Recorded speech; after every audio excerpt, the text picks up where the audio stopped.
Hermanos, y le voy a invitar a que abra su Biblia en el libro de Jueces, capítulo 2, por favor. Jueces, capítulo 2, en su Biblia, en esta mañana. Libro de Jueces, que está después de los primeros 5 libros del Antiguo Testamento. Libro de Jueces, capítulo 2, del 1 al 15. Quiero que usted lo mantenga en su Biblia, aunque aparezca en la pantalla, que usted lo pueda ver también en su Biblia en esta mañana y la pueda manejar, por favor. Jueces, capítulo 2, del 1 al 15, es un libro muy interesante, un libro que nos habla de la conquista de Canaán, de la tierra prometida por los israelitas. ¿Lo tienen, hermanos? Sí, bueno, dice: el ángel de Jehová subió de Gilgal a Boquim y dijo: yo os saqué de Egipto y os introduje en la tierra de la cual había jurado a vuestros padres, diciendo: no invalidaré jamás mi pacto con vosotros, con tal que vosotros no hagáis pacto con los moradores de esta tierra, cuyos altares habéis de derribar, mas vosotros no habéis atendido a mi voz. ¿Por qué habéis hecho esto? Por tanto, versículo 3, yo también digo: no los echaré de delante de vosotros, sino que serán azotes para vuestros costados, y sus dioses os serán tropezadero. Cuando el ángel de Jehová habló estas palabras a todos los hijos de Israel, el pueblo alzó su voz y lloró. Y llamaron el nombre de aquel lugar Boquim, que significa en español llorones. Y ofrecieron allí sacrificios a Jehová, porque ya Josué había despedido al pueblo, y los hijos de Israel se habían ido cada uno a su heredad para poseerla. Y el pueblo había servido a Jehová todo el tiempo de Josué y todo el tiempo de los ancianos que sobrevivieron a Josué, los cuales habían visto todas las grandes obras de Jehová que él había hecho por Israel. Pero murió Josué, hijo de Num, siervo de Jehová, siendo de 110 años. Y lo sepultaron en su heredad en Timnath-Serah, en el monte de Efraín, al norte del monte de Gaz. Y toda aquella generación también fue reunida a sus padres. Y se levantó después de ellos otra generación que no conocía a Jehová, ni la obra que había hecho por Israel. Después los hijos de Israel hicieron lo malo ante los ojos de Jehová y sirvieron a los Baales, dejaron a Jehová, el Dios de sus padres, que los había sacado de la tierra de Egipto, y se fueron tras otros dioses, los dioses de los pueblos que estaban en sus alrededores, a los cuales adoraron y provocaron a ira a Jehová, y dejaron a Jehová y adoraron a Baal y a Astarot. Y se encendió contra Israel el furor de Jehová, el cual los entregó en manos de robadores que los despojaron, y los vendió en manos de sus enemigos de alrededor, y no pudieron ya hacer frente a sus enemigos.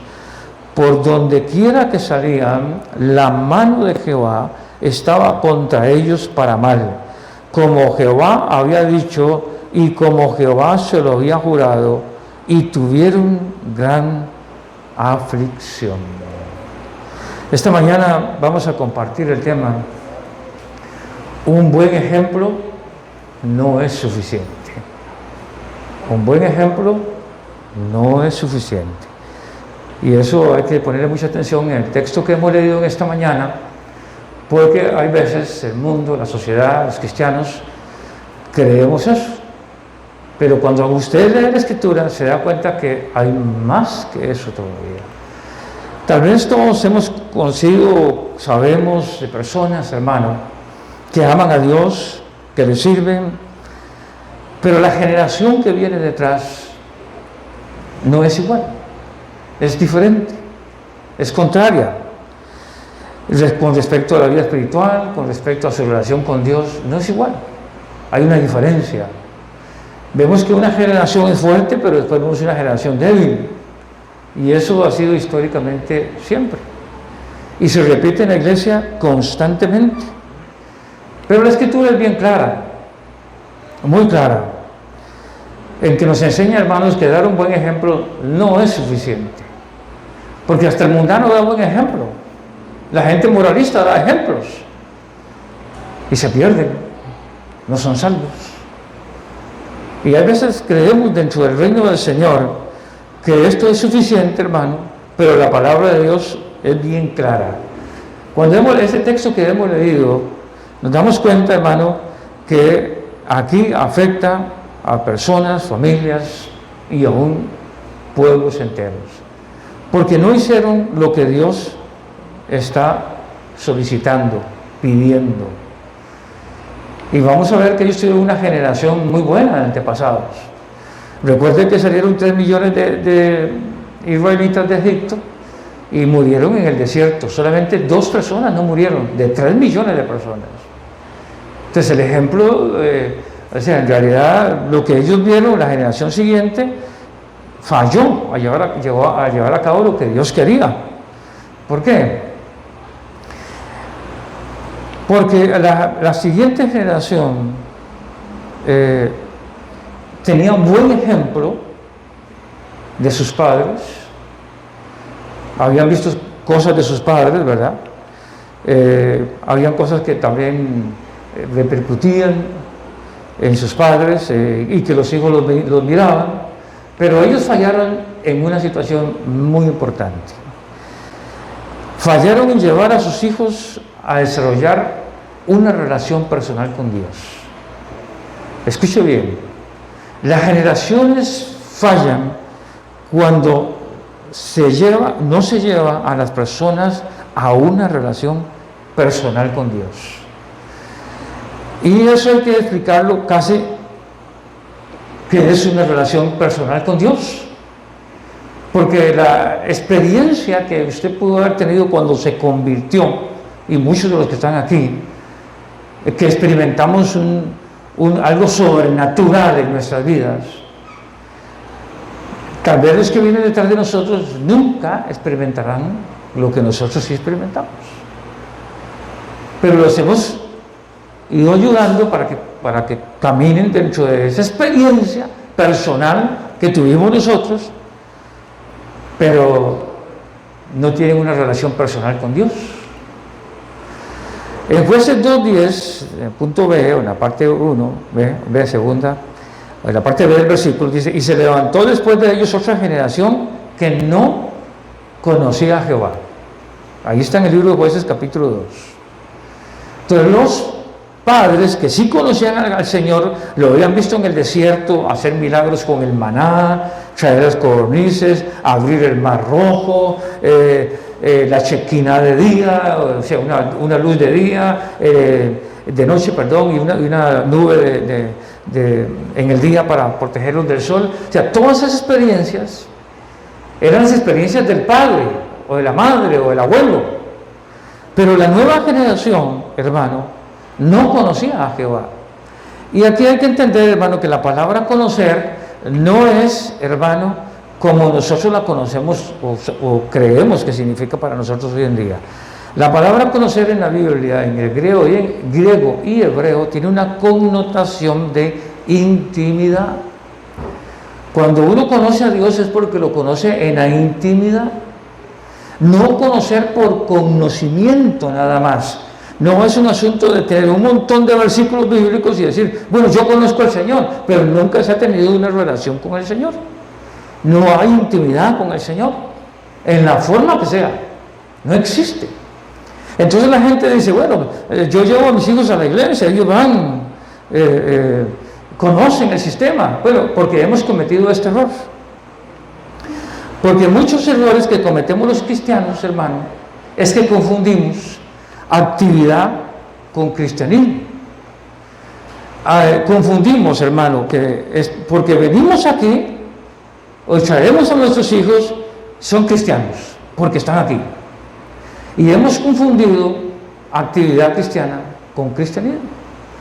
Y creemos que el movimiento cristiano, el sistema eclesiológico de la iglesia, el canto, la ofrenda, la canasta básica, todo lo que hacemos en un culto de reunión, eso es conocer a Jehová, conocer al Señor, conocer a Jesucristo. Y hay veces cometemos un error muy, muy serio, porque, hermano, confundimos actividad cristiana con cristianismo. Entonces, ¿qué pasa con las generaciones que están viniendo detrás de nosotros?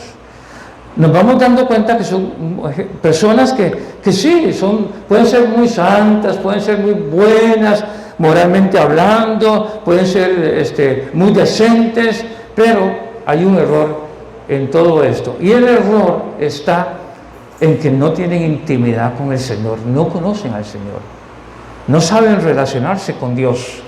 Y creen que relacionarse con Dios es venir aquí, cantar, alabar, aplaudir, leer lo que hacemos. Y eso es conocer a Dios. Y se contentan con eso. Inclusive los transmitimos generacionalmente, hermano, y cometemos un error. Ya el mismo libro de Jueces 2:7 nos dice: y el pueblo había servido a Jehová todo el tiempo de Josué y todo el tiempo de los ancianos que sobrevivieron a Josué. Note bien, el pueblo había servido a Jehová todo el tiempo de Josué y todo el tiempo de los ancianos que sobrevivieron a Josué. Eso sería algo así, traduciendo el versículo. Nuestros hijos nacen, los traemos a la iglesia, hacen todo lo que hacemos todos, van a la iglesia, cantan, hasta sirven, pero no conocen al Señor. Y Dios necesita un pueblo fuerte, hermanos. Dios no necesita un pueblo débil, Dios necesita un pueblo fuerte. Un pueblo, hermano, que la gente se esmere por conocer al Señor. Porque el primer punto es que ellos no se preocuparon para que la gente tuviera una buena relación con Dios. Sencillamente, hermano, se contentaron de relacionarse con las cosas de Dios, pero no con Dios. Y hay un serio problema en esto, porque la generación siguiente, y como hay un bombardeo exageradamente fuerte para los cristianos ahora a través de las redes sociales, que antes no existían, pero que ahora existen, porque antes, vamos por este ejemplo,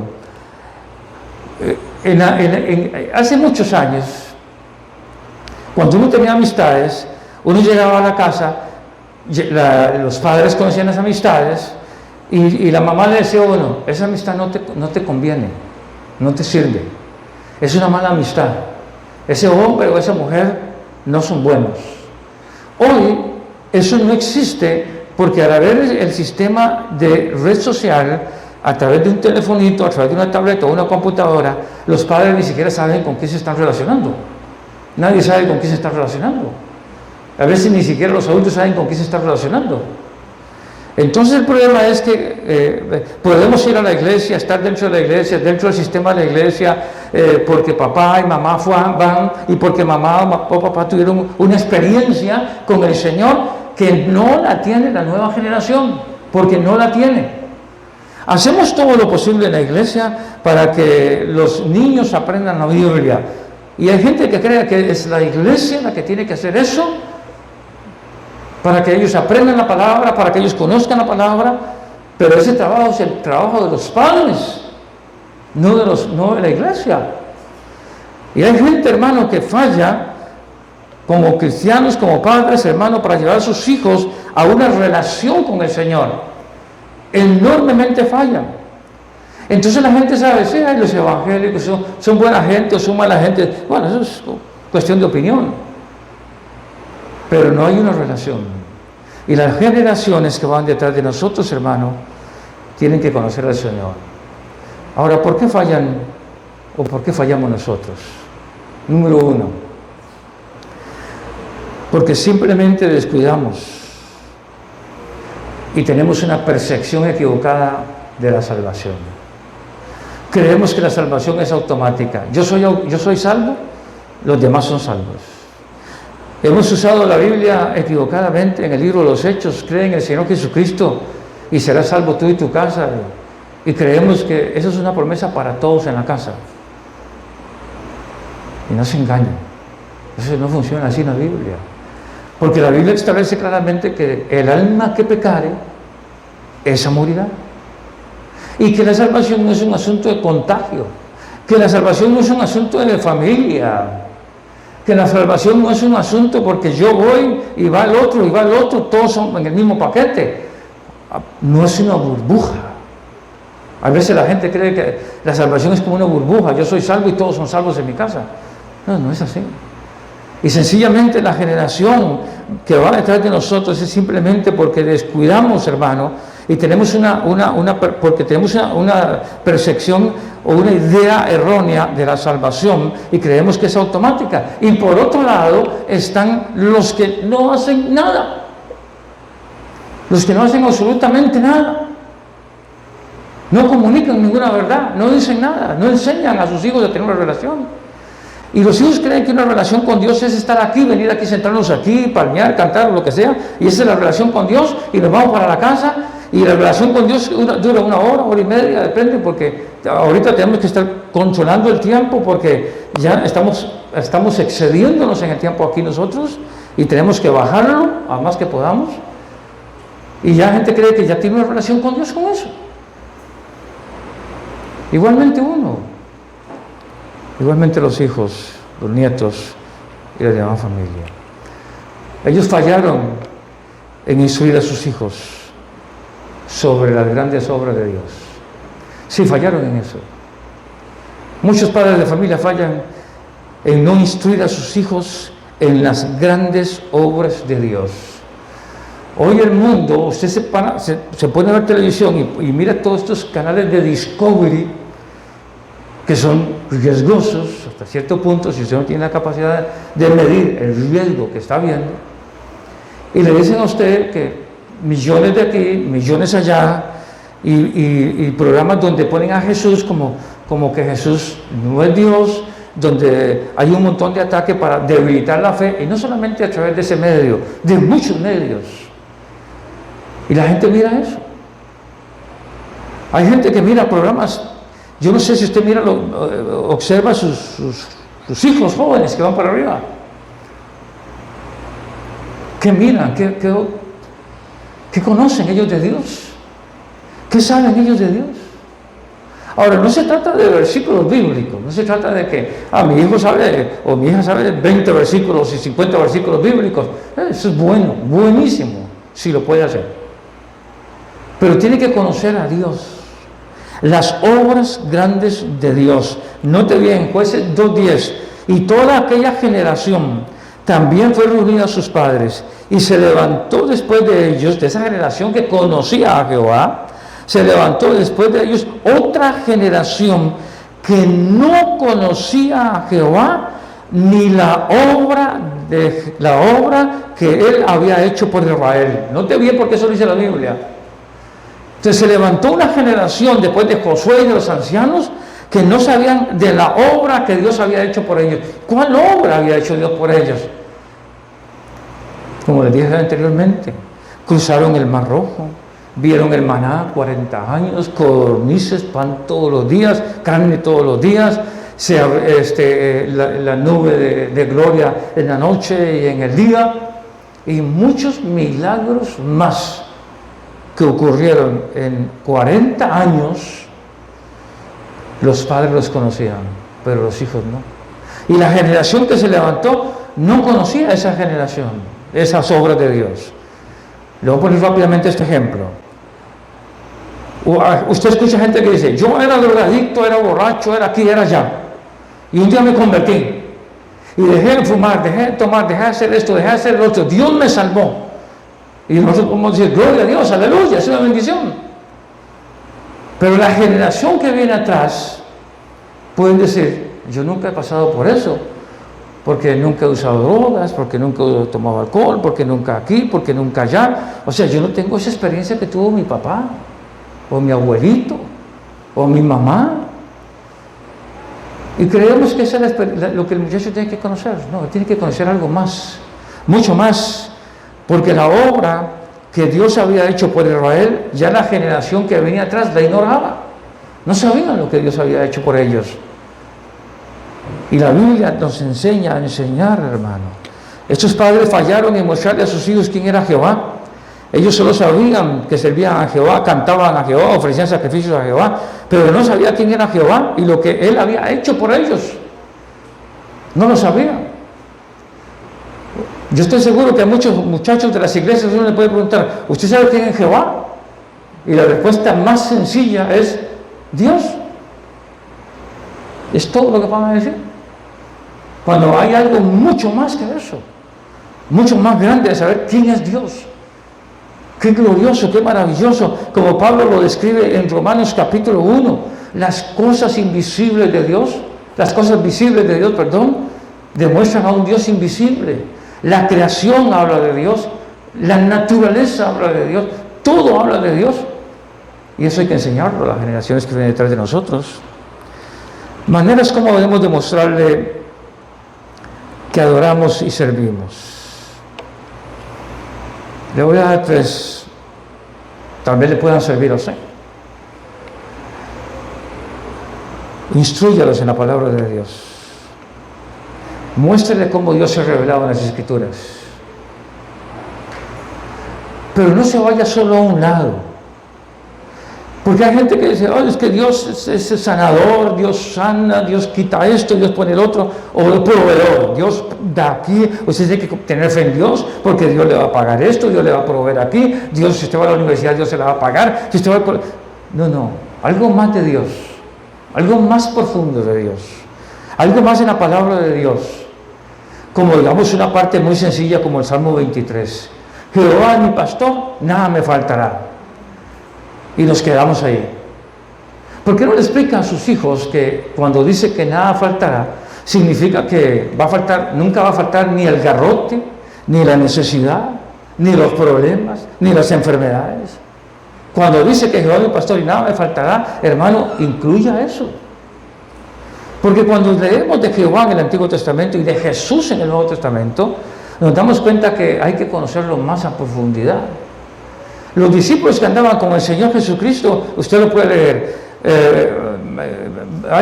viene uno y le dice, Señor, tenemos tanta gente, no tenemos alimento, denle usted de comer. Y él dice, no tenemos nada, ¿cómo vamos a hacer? Ellos ignoraban quién era Jesús. Un domingo aquí hablamos de cuando Jesús camina sobre el agua, ellos creen que era un fantasma. Imagínense que si ellos que tenían al Señor no lo conocían, ahora nosotros, hermano. Es un fallonazo muchas veces, hermano, que ni siquiera les enseñamos eso. Muéstreles a Dios en nuestras vidas como familia. Muestre que el Dios de la Biblia sigue siendo el mismo y actuando de la misma manera. Sí, sigue siendo el mismo, no ha cambiado. Es el Dios que si usted se acerca a Él está ahí, Él no está lejos. Es un Dios que si usted habla, Él escucha. Enseña a sus hijos a orar, enseña a sus hijos a relacionarse con Dios, a hablar de Dios, no de papito Dios. No le enseña a sus hijos que Dios es papito, no les enseña eso, es malísimo. Dios es Padre, es Dios. Guíeles, hermano, para que ellos mismos puedan experimentar el poder de Dios en sus vidas de una manera personal. ¿Sabe cuál es la mejor manera de hacerlo? Cuando tienen problemas. Cuando tiene problemas, dígale, ore, hínquese y ora. Hínquese, clame al Señor usted. Ore usted. Porque esto es un asunto muy curioso, ¿verdad? Hay gente que tiene problemas y busca a otras personas. Es un error gravísimo. ¿Por qué? Porque Dios no es así. ¿Qué es lo que Dios quiere? Si yo tengo un problema, voy a Él. Si usted tiene un problema, vaya a Él. Pero hay gente que tiene un problema y busca a los seres humanos. Busca a las personas para que le solucionen los problemas. Y al final de cuentas el problema o se agrava y pasan 20, 15 años con el mismo problema, buscando ayuda por todo lado, nadie se la resuelve, hasta que un día decide meterse en el secreto del Señor. Y en horas el Señor le arregla el problema. Pero ¿cuál es el problema que tenemos? Que como no guiamos a la gente a eso, no, si usted tiene un problema, busque al Señor. Hínquese, clame al Señor, usted, porque la Biblia dice que Dios oye, nos escucha a todos nosotros. ¿Saben qué fallaron también? En las malas influencias. Esto está matando a mucha gente, las malas influencias. Note bien lo que dice la palabra del Señor en Jueces 2:5, ahora lo vamos a ver. Dios les reprocha a ellos, hermano, que ellos hicieron alianza con los moradores de la tierra. Ellos hicieron alianza con la gente que no tenía que hacer. Se relacionaron con las personas que no tenían que hacer. Buscaron consejo donde no tenían que buscar consejo. Se acercan a las personas que no les pueden ayudar más, hundirlos en lo que pueden hacer. Ese es un problema que ellos tuvieron.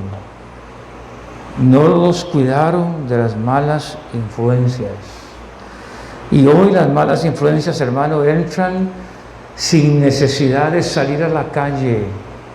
Hoy las malas influencias están dentro de la misma casa, hermano. Con solo tener un aparatito de estos, hermano, están las malas influencias. Con solo tener un telefonito, hermano, están las malas influencias, hermano. Porque a través de ahí, hermano, entra de todo. Y esa generación se perdió. En el libro de Deuteronomio, capítulo 7, del 1 al 5, dice en los dos primeros versos 2 y 5, la orden de Dios era: sácalos, no dejes a nadie. En el 4, la razón por la cual ellos tenían que hacerlo. Y esa es la parte emocional, esa es la parte donde el alma del ser humano le cuesta desprenderse. Note lo que dice Deuteronomio 7, del 1 al 5. Ahí lo tiene en su pizarra. A mí me gustaría que usted mire su Biblia. Yo le voy a decir una cosa en esta mañana. He pensado seriamente en eliminar los versículos de la pantalla porque no usan la Biblia. Algo que hemos estado observando es que las personas no usan la Biblia, la mayoría de personas en la iglesia. Entonces, como aparece en la pantalla, no usamos la Biblia. Entonces he estado pensando en mejor eliminar los versículos y que usted los busque y los leemos. Pero vamos a ver. Cuando Jehová tu Dios te haya introducido en la tierra en la cual entrarás para tomarla, y haya echado delante de ti a muchas naciones, al Eteo, al Gergeseo, al Amorreo, al Cananeo, al Fereceo, al Heveo y al Jebuseo, 7 naciones mayores y más poderosas que tú.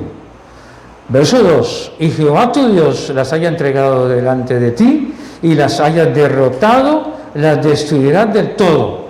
No te viene subrayado, por lo menos en la pantalla. No harás con ellas alianza, ni tendrás de ellas misericordia. No te viene.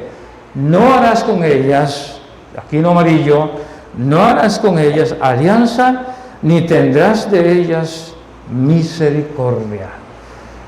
Y aquí el Señor Jehová está apelando a la parte emocional de nosotros, a esa parte que nos duele despegarnos de las cosas que nos gustan y que son dañinas para nosotros, que nos hacen bastante daño y no las queremos soltar.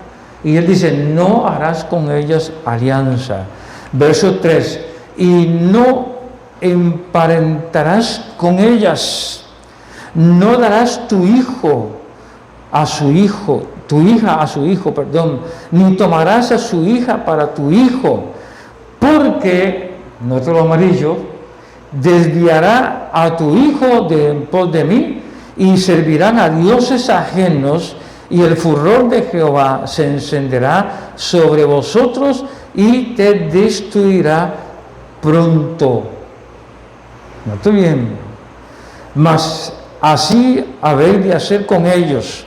Sus altares destruiréis y quebraréis sus estatuas, destruiréis sus imágenes de acera y quemaréis sus estatuas en esculturas en el fuego. Note bien, está hablando de cosas muy arraigadas en el corazón de las personas, como es la idolatría, como es apegarse a las cosas materiales, como es apegarse a aquellas cosas que nos desvían de Dios, pero que deseamos estar ahí y que las mantenemos ahí y no las queremos soltar. Verso 4, que usted lo está viendo ahí en la pizarra, en la pantalla: porque desviará a tu hijo de en pos de mí y servirán a dioses ajenos, y el furor, el enojo, la ira de Jehová se encenderá sobre vosotros y te destruirá pronto. Mas si así habéis de hacer con ellos. Y dice lo que tienen que hacer: destruir altares, quebrar estatuas, destruir imágenes, quemar, etc. Pero esas son partes que a veces le cuestan al pueblo cristiano. ¿Cómo desligarnos de lo que me impide acercarme a Dios. Todos aquí conocemos lo que son los globos o las bombas de inflar. Cuando usted toma una bombita de hule y la infla del tamaño que usted quiera, y le hace un nudo, y usted la tiene en su mano, cuando usted la suelta, esa bombita agarra para el suelo, ¿cierto? Pero cuando usted toma una bomba y la infla con gas, le hace un nudo y la suelta, la bomba agarra para arriba. Pues así es nuestra vida. Hay veces con nuestras propias fuerzas queremos arreglar todo, inflamos la bombita, pero como son nuestras propias fuerzas, el problema sigue, el problema está ahí, no se va.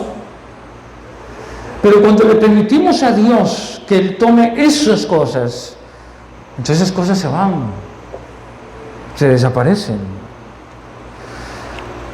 Ellos no hicieron caso a la voz de Dios, hicieron pactos con aquellos hombres. Todos hicieron pactos con aquellos. Miren, vean lo que dice la Biblia. Los de Judá, eso está en Jueces capítulo 1, el verso 20-21. Y dieron Hebrón a Caleb, como Moisés había dicho, y él arrojó de allí a los 3 hijos de Anac. Mas al Jebuseo que habitaba en Jerusalén no lo arrojaron.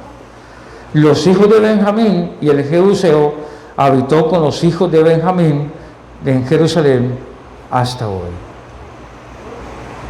Note bien, no lo sacaron. Si usted sigue leyendo el texto, se encuentra que los hijos de José tampoco hicieron eso, de la tribu de José. Tampoco hicieron eso. Que en lugar de haber sacado a los enemigos, haber sacado a las personas que los dejaron ahí, si usted mira todos los que aparecen aquí, a Manasés, a Efraín, a Zabulón, a Aser, a Neftalí, todos dejaron a sus enemigos. Si usted mira la historia de Israel, se da cuenta que estos enemigos que ellos dejaron les causaron problemas durante siglos, les causaron problemas. Mataron sus familias, robaron sus cosechas, mataban su ganado, les robaban, les hacían daño por todos lados durante años de años. Pónganse a pensar ahora, dentro del pueblo del Señor hay gente que tiene enfermedades de años, y no se sanan. Y no hablo solo físicamente. Hay veces hay gente que tiene problemas tremendamente en su alma, muy serios, muy arraigados, y no se sanan. Y pueden ir a que les pongan la mano a una persona, que le pongan la mano a otra persona, y que le pongan la mano a otra persona, y que le unten aceite, y que le quiten el aceite, y sigue el mismo problema. Y la pregunta es, ¿por qué? Pues la Biblia no dice que poner la mano sobre los enfermos sanarán. La Biblia dice que si el aceite, que solo sirve para los seres humanos, que vamos a hablar un domingo de esos aquí, ya lo hablamos, hace un tiempo atrás, que solo sirve para los seres humanos. El aceite no es para los muebles ni para nada, solo para las personas y que están enfermas. Pero resulta que las personas no se sanan, no pasa nada, siguen con los mismos problemas emocionales, los vicios, siguen con muchas cosas en su vida, y ore quien ore, venga quien venga, vayan donde vayan, no hay ningún cambio, porque el problema no está afuera, el problema está aquí, el problema está adentro. El problema es que hay enemigos adentro que se dejaron, que están haciendo el campamento allá adentro de nosotros, que viven allá adentro, hermano, comen, cenan, duermen con nosotros, y no queremos sacarlos. Y queremos que estén ahí con nosotros siempre, hermano, porque así soy yo, a mí me gusta vivir así, esto es bonito, ya no tengo solución, qué sé yo, lo que sea. Pero note bien, ¿cuál fue el resultado? El que Dios les dijo a ellos, note bien, busque su Biblia. Jueces 2, del 11 al 13. Busquen su Biblia, por favor. Jueces 2, del 11 al 13.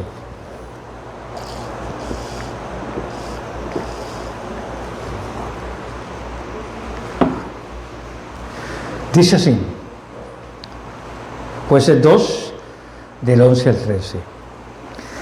Después los hijos de Israel hicieron lo malo ante los ojos de Jehová y sirvieron a los Baales y dejaron a Jehová, el Dios de sus padres, que los había sacado de la tierra de Egipto, y se fueron tras otros dioses, los dioses de los pueblos que estaban en sus alrededores, a los cuales adoraron y provocaron a ir a Jehová, y dejaron a Jehová y adoraron a Baal y a Astarot. Tal vez usted está sentado en esta mañana y dice, ¿y qué es Baal y qué es Astarot? Son dos dioses.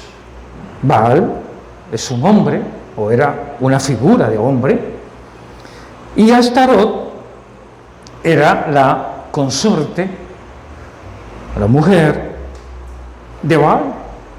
Los dos eran dioses cananeos bastante crueles. Recuerde que son imágenes, no existieron como seres humanos. Eran imágenes que se tenían en las casas, en los templos, en las calles. Baal era un hombre,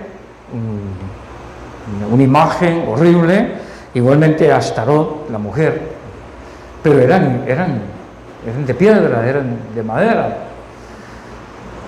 pero ellos adoraban eso. Hoy no andamos muy largo, ¿verdad? Mucha gente hace lo mismo, pero esos dioses eran crueles. O sea, ese sacrificio de adorar a estos dioses era crueles. Sacrificio de niños, sacrificio de sangre.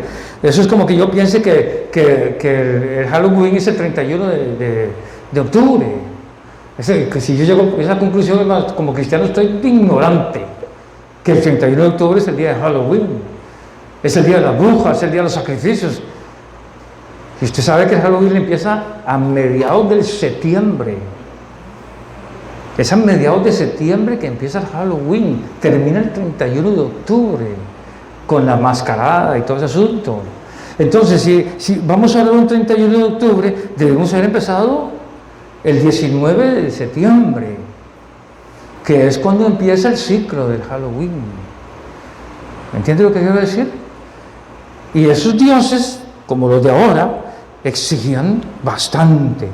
Y nosotros, hermanos, hay veces creemos que hay cosas que no son problemáticas. Pero tenemos que entender algo en esta mañana. Ellos fallaron también en inculcar a sus hijos el temor de Jehová. Sí. Hoy la gente, hermano, le tiene más miedo a Dios que al diablo. La gente... Perdón, al revés. La gente le tiene más miedo al diablo que a Dios. La gente le tiene miedo a lo oscuro, al cementerio, a los asustos, ¿verdad? A los movimientos en la casa, a que le rayan el techo, le tocan las puertas, se caen las cazuelas, y la gente le tiene pavor a eso, ¿verdad? Y van a los brujos para que saquen los demonios. Y Dios, el Señor Jesucristo dijo, Satanás no se divide. Satanás no puede echar fuera a Satanás. A veces la gente cree que en mi casa asustan y hacen aquí y hacen allá. Entonces voy de un brujo para que el brujo me haga esto, me dé una limpia, una porquería para tomar, para envenenar mi alma, porque voy a sacar los demonios que están en mi casa. Y no se da cuenta que Jesús dice claramente que Satanás no echa fuera a Satanás, no puede. O sea, un brujo no puede sanar, un brujo no puede predecir, un brujo no puede hacer nada, pero la gente lo busca. Y fallaron, la gente falla en el temor a Dios. La gente le tiene más miedo a las cosas. Dios guarde ir a pasar a las 12 de la noche al cementerio, o entrar a un cementerio a las 12 de la noche. Un día me preguntaba, digo yo, qué raro, ¿por qué los muertos los entierran de día y no los entierran de noche? Y me imagino que porque esa costumbre que todo el mundo le tiene miedo a enterrar a un muerto de noche, a entrar a un cementerio. ¿Verdad que sí? O estar en su casa, hermano, y que de un pronto 8, como mi abuelita dijo, ¿verdad? Y si no te portas bien cuando esté muerta, te vengo a jalar los pies, ¿verdad? Y hay más de uno que duele hasta con las botas puestas, hermano. Porque la abuelita lo dijo. Y le tienen más miedo al diablo que al Señor. Le tienen más miedo a las cochinadas del diablo, hermano, que al Señor. Y le inculcan a la gente, hermano, tener miedo al diablo.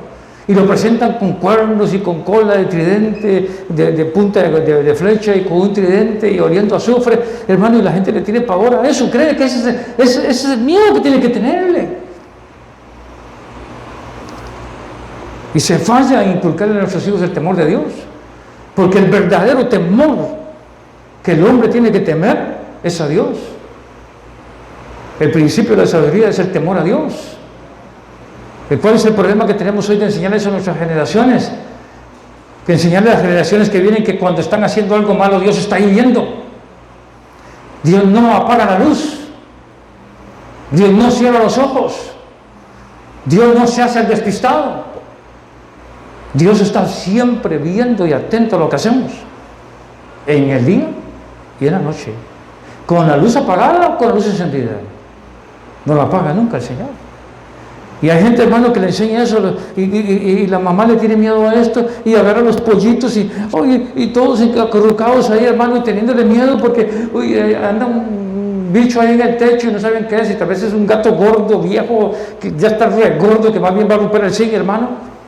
Y creen que es el diablo y le tienen miedo a eso.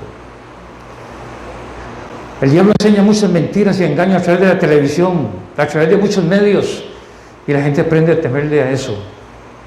Y a Dios lo toman de vacilón. Tantos así que hermanitos en las iglesias dicen, papito Dios. Qué falta de respeto decirle a Dios, papito Dios. Que Dios no es un papito. Dios es Padre. Es el Señor creador del cielo y de la tierra. Es el Dios que dice, clama a mí, yo te responderé. El que habita bajo las alas del Altísimo y todo lo demás que hay en la Biblia. ¿Y qué hacemos nosotros? El temor a Dios. Inclusive, hermano, usted se da cuenta cuando bendecimos a lo que no tenemos que bendecir, gente que anda haciendo lo malo, gente que está equivocada y la bendecimos, el Señor te bendiga, y tal vez andan robando, tal vez andan engañando, matando, que el Señor te bendiga. ¿Cómo que el Señor te lo bendiga? ¿Por qué? Hay que enseñar el temor de Dios. Jueces 2, 13, 15. Note bien la situación que se dio ahí.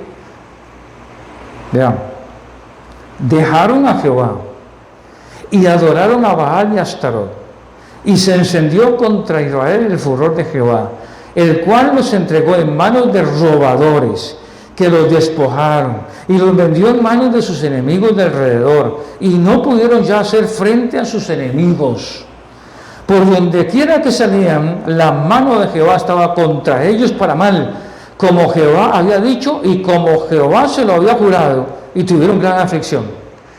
En el verso 15 hay un problema teológico evangélico. Este versículo que está aquí. Hay un problema teológico evangélico. Y se lo voy a decir cuál es. Vamos a leerlo una vez más. Por donde quiera que salían, la mano de Jehová estaba contra ellos para mal, como Jehová había dicho y como Jehová se lo había jurado, y tuvieron gran aflicción. ¿Sabe dónde está el problema teológico ahí? Dios es amor. Y como Dios es amor, no me va a castigar. Y como Dios es tan bueno, tan alcahueta, entonces Dios no me va a castigar. Porque Dios no, ¿cómo me va a castigar? De tal manera amó Dios el mundo y le recetamos esto al inconverso y lo recetamos nosotros cuando se nos está llevando la trampa, hermano. Es como cuando empezó el coronavirus y la gente decía, eso es un espíritu, ese espíritu del diablo que ha venido para cerrar las iglesias y todo. Y yo, Dios mío, pero ¿cómo es posible? Y entonces vemos que la gente, hermano, dice, todo lo bueno viene de Dios, todo lo malo viene del diablo, ¿de verdad? Entonces vean, hay un problema teológico aquí. ¿Lo ven en el verso 15? ¿Lo ven? Vean, por donde quiera que salían, la mano de Jehová estaba contra ellos para mal. Donde quiera que iban, la mano de Jehová estaba contra ellos para mal. Note bien. Note bien que a veces Dios nos tiene que atraer a nosotros, nos tiene que jalar a nosotros a través de la contrariedad, de la economía, de las emociones, de los sentimientos, de lo espiritual, de lo familiar, de lo que sea, nos tiene que jalar el mecate. Y para eso algunas veces permitirá cosas que son desagradables, que no son las mejores para nosotros. Situaciones en las cuales uno dice, pero ¿por qué a mí? Si yo vivo una vida moral, una vida buena, si yo soy bueno, no soy malo, ¿por qué me pasa esto a mí? Porque puede ser que en nuestro corazón hayan Baales, hayan Astarot, hemos dejado al Señor para servir a otras cosas. Ya no, Dios no es el importante, Dios es el secundario, terciario, va por el cuarto, quinto lugar, lo mandamos al sótano. Pero en el verso 15 dice, la mano de Jehová estaba contra ellos, para mal. Entonces, es un problema teológico, porque hay gente cristiana en las iglesias que dice, no puede ser. No puede ser. Dios no puede traernos el mal a nosotros. Todo tiene que venir solo lo bueno. No puede ser lo malo, no. Dios no puede ver lo malo. Sí, Dios también trae lo malo. Por eso Salmo 23 dice, Jehová mi pastor, nada me faltará. Y lo leemos lindamente. Si nada me va a faltar porque yo creo en la palabra de Dios y declaro la palabra de Dios y proclamo la palabra de Dios. El Salmo 23 dice, Jehová mi pastor y nada me faltará. Pero no entendemos que nada me faltará, es todo lo que viene y que no me gusta. Porque nada me va a faltar. La disciplina del Señor, el consejo del Señor, el trato del Señor. Y ellos, hermanos, experimentaron en su propia mano que Jehová estaba contra ellos. Y si no, note lo que dice el Nuevo Testamento, hermanos. Todo lo que el hombre sembrare, eso también segará. El que siembra para la carne, de la carne segará corrupción. Es lo mismo. Lo que yo siembro es lo que yo recojo. Lo que yo hago es lo que me va a venir. Y no es una ley, es un principio bíblico. Galatas 6:8. Todo lo que el hombre sembrare, eso también segará. Y eso es lo que sucede hoy en día. Hay muchos problemas con respecto a esto. Seguro usted está sentado ahí y dice, qué dicha, ya va a terminar el pastor. Pues ya va a terminar. Tengo que correr porque el tiempo es muy largo, es muy corto, perdón. Lo más valioso que tú le puedes dejar, o lo que podemos dejar a nuestros hijos en este mundo, es llevarlos a una relación personal con el Señor y a una vida de obediencia a Él. Una frase como esta, hermano, uno la escribe y después uno empieza a darle vuelta y digo, pero aquí hay varias cosas. Por ejemplo, relación, obediencia. Son dos cosas muy diferentes.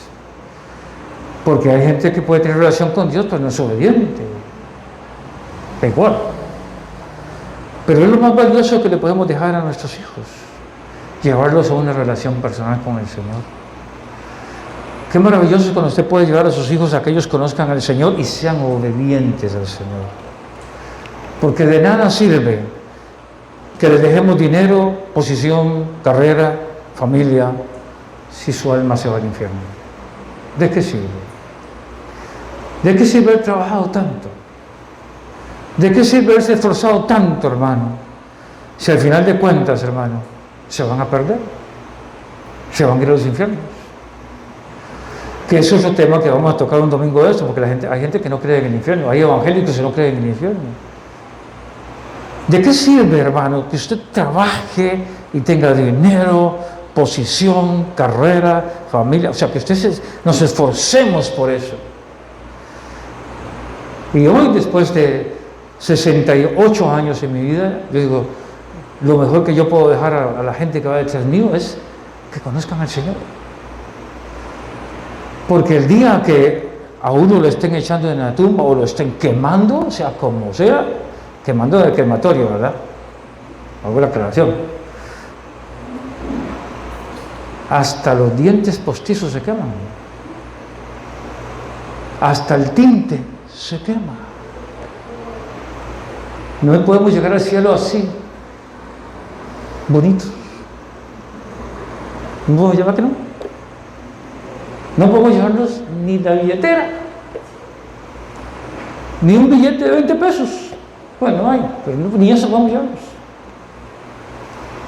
Y a veces se esfuerza la gente por todas las cosas materiales y por todo lo que podemos hacer, que no es malo, tampoco estoy hablando en contra de eso, es bueno porque es parte de nuestra vida, es como parte del ser humano, el trabajar y hacer las cosas bien para tener lo mejor y vivir de la mejor manera posible, pero cuando eso toma el lugar de Dios se vuelve un Baal, se vuelve un Astarot, se vuelve un símbolo idolátrico, hermano, porque si al final le hacemos todo eso, y el alma de los hijos, el alma de los nietos, el alma de los que vienen detrás de uno se pierde, hermano, ¿qué hemos logrado? Nada. Por eso hablamos, hermano, para hacer, no basta con solo el buen ejemplo. Necesitamos mucho más que el buen ejemplo, mucho más. Y para finalizar, 4 cosas. 1. Haga todo lo que usted pueda. Hacer todo lo que podamos y orar a Dios todos los días para que las generaciones que vienen detrás de nosotros conozcan a Dios de verdad. Pero de verdad. A mí me duele tanto cuando se muere una persona, hermano, y la familia dice, sí, pero él tenía una Biblia en la orilla de la cama. ¿Y? Sí, pero él era amigo del pastor Guillermo. ¿Y? ¿Sí? ¿Y qué? ¿Cambió eso algo? No cambió nada. No es que sea un asunto personal. Hacer todo lo que podamos todos los días para que ellos puedan tener, las generaciones que vienen, un real encuentro genuino con el Señor. Enséñeles quién es Dios en la Biblia, hermanos. Ve, hermanos, yo creo que es bonito cuando uno cuenta la historia de Jonás, la historia de José, y la dramatizamos como una historia de niños. Y el niño crece creyendo, hermano, que es una fábula. Y se nos olvida que el niño mira televisión, va creciendo y va viendo televisión. Y en la televisión va viendo historias muy diferentes a las que les hemos enseñado. Porque les hemos presentado la Biblia como una Biblia de niños, para niños. Hay que enseñarles quién es Dios. Sí, quién es Jesús. ¿Cómo nació Jesús? Ahora viene el fin de año, la Navidad, todo este corre-corre que mucha gente le gusta andar en todo eso. Este año hay mucha limitación, bueno, etcétera, etcétera. Es un tiempo tan apropiado para sentarse con el hijo y decirle, ¿usted sabía? Aquí en la Biblia, en el libro de Lucas y el libro de Mateo, vamos a leer el nacimiento de Jesús en la Biblia, en la palabra de Dios. Y vamos a enseñar lo milagroso que el primer milagro nace cuando María es llena del Espíritu Santo y queda embarazada de Jesús. No por el Espíritu Santo, es un milagro de Dios. Y ahí nace el primer gran milagro, la concepción milagrosa de nuestro Señor Jesucristo. ¡Qué tremendo! Enseñarles verdades de la Biblia a los niños. Cosas que están en la Biblia, que son más grandes que lo que enseña Netflix o que enseña cualquier cosa. Es más importante lo que la palabra de Dios enseña. Guarda a sus hijos y a sus nietos como la gallina cuida a sus pollitos de las malas influencias. Sí, hermano. Ojalá el tiempo de antes, cuando uno llegaba a la casa, lo repito, hace un rato lo dije y vuelvo a repetirlo rápidamente para finalizar. Cuando llegaba uno a la casa y la mamá, uno llegaba con un amiguito o una amiguita y la mamá decía, ese no me gusta. ¿Pero por qué? No me gusta. Y la mamá tenía como un sentido, algo una alarma adentro que le estaba diciendo, esa no es una amistad para tu hijo. aunque no fuera cristiana, pero ella sabía que estaba mal. ¿No es cierto? ¿Cuánto le pasó eso? A mí me pasó eso con mi madre. Hoy día hay madres que ni siquiera saben lo que su hijo tiene en la foto del WhatsApp, en la foto en la foto que aparece en WhatsApp. Que mire, hermano, a mí me gustaría que usted viera las fotos que algunos jóvenes de la iglesia ponen, hermano, que ni siquiera saben lo que están poniendo porque no revisan. Culturas satánicas, fotos satánicas, están poniéndolas ahí. Personajes satánicos, hermano. Entonces, ¿y la madre dónde está? ¿Dónde está el padre? ¿Dónde está la gente revisando eso? Hoy no se puede. Porque hay que respetar los derechos del mundo de todo el mundo. Guarde a sus hijos, a sus nietos, a su generación, como la gallina cuida a sus pollitos de las malas influencias. Guárdelos. Y 4, hermano, perdón. Inculques el temor a Dios. Enséñeles a temer a Dios. A Dios hay que tenerle miedo. Hermanos, deje esa historia que muchos evangélicos tienen de presentar a un Dios amoroso, un Dios aquí, un Dios no. Sí, Dios es amor.